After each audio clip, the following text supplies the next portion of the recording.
you.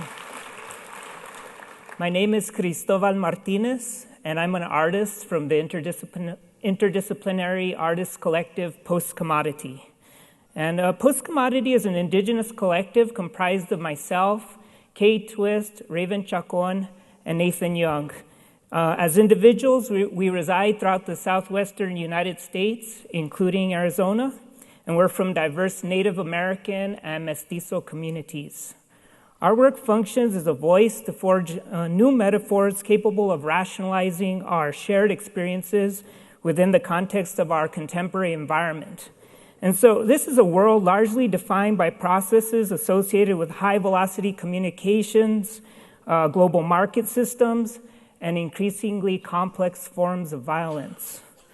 In these contexts, our role is to promote constructive discourses that challenge the inequitable social, political, and economic processes that are destabilizing communities and geographies, and to connect indigenous narratives of self-determination with the broader public.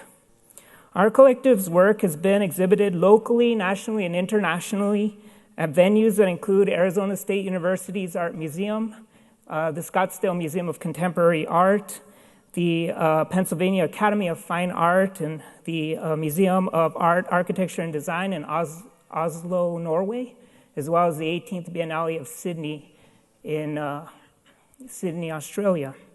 So on October 9th through the 12th this year, 2015, we, Postcommodity, will present Repellent Fence, which is the largest binational land art installation ever exhibited on the U.S.-Mexico border, near Douglas, Arizona, and Agua Prieta, Sonora. Repellent Fence is comprised of 26 tethered scare-eye balloons, 10 feet in diameter, floating 50 feet above the desert landscape, forming a line.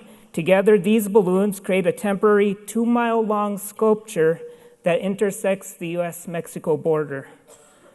With the Repellent Fence, Postcommodity seeks to build binational bridges between American Indian, Mexican, and Latin American immigrant communities, demonstrate the interconnectedness of the hemisphere, acknowledge and reaffirm the indigeneity of immigrant peoples, as well as the original inhabitants of this region, and to give voice to the land and peoples who exist within an increasingly hostile environment of competing worldviews, economic and political wills, and ever-intensifying surveillance and militarization.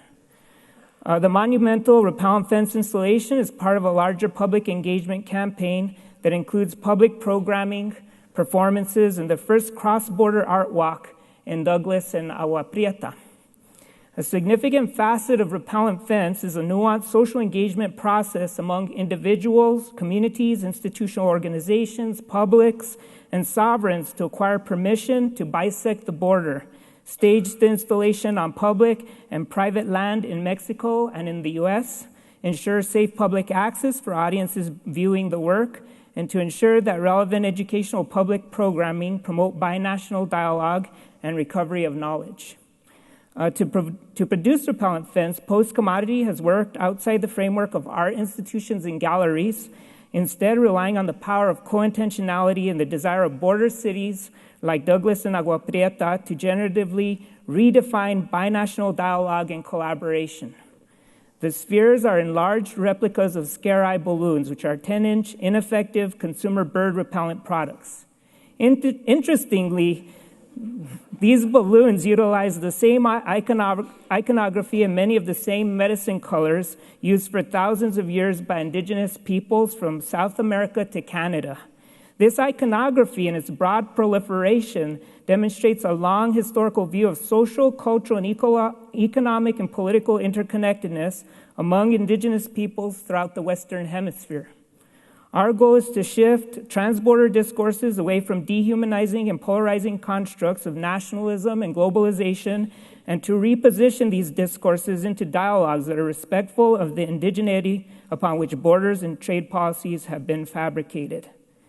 Repellent Fence is produced with the generous support of Creative Capital, Art Matters, the Joe Mitchell Foundation, and the Native Arts and Cultures Foundation. Thank you.